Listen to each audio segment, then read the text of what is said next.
I'm Dr. Madsen Piri, President of the Adam Smith Institute. Welcome to our series, Economics for the Real World.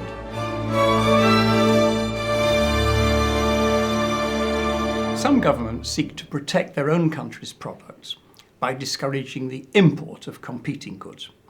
This could be done by an outright ban on specific goods or by imposing tariffs on them to make them more expensive. It can also be done by shoring up domestic producers by giving them subsidies from the taxpayer. Any of these three methods can be effective, but there are drawbacks. One is that the policy usually has to be kept going. This happens because the domestic producer, being protected, becomes dependent on the support and needs a continuation of the tariff wall it shelters behind. All the taxpayer-funded support is receiving. Further to this, it only becomes competitive in its domestic market, cannot compete in international markets against the cheaper producers it is being protected from.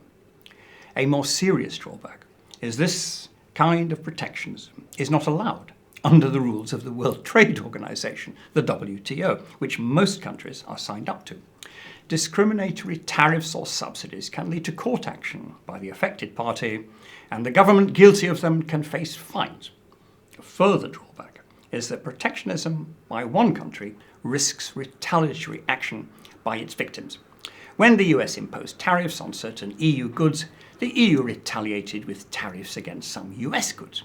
The same happened between the US and China. To avoid these drawbacks, some countries resort to non-tariff barriers, claiming that the potential imports do not meet their own safety standards or their environmental concerns. The EU often does this, for example, banning genetically modified foodstuffs on the grounds that they might not be safe. The US claims with some justification that since Americans have eaten GM foods for 2 decades without any harm, the EU's real reason for the import ban is to protect its own less efficient farmers. A substantial argument that most economists use against protectionism is that it rewards some of its producers at the expense of its own citizens. Tariffs make the foreign goods in question more expensive than they need be to those who buy them. Subsidies mean that taxation in the protected economy is higher than it need be. Either way, it is the protectionist government's own citizens who pay the price of its actions. The policy may indeed give benefit to selected groups of its producers, but only at the expense of the rest of its citizenry. Some developing countries use the infant industries argument to justify protectionism, saying they need to protect their fledgling businesses until they are mature enough to stand up to international competition.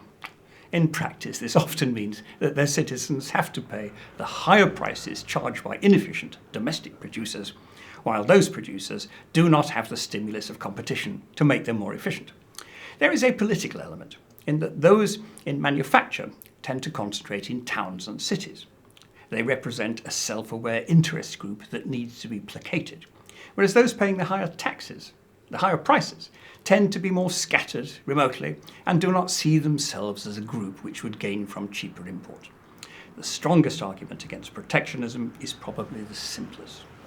It is that free trade tends to ramp up efficiency and to drive down prices.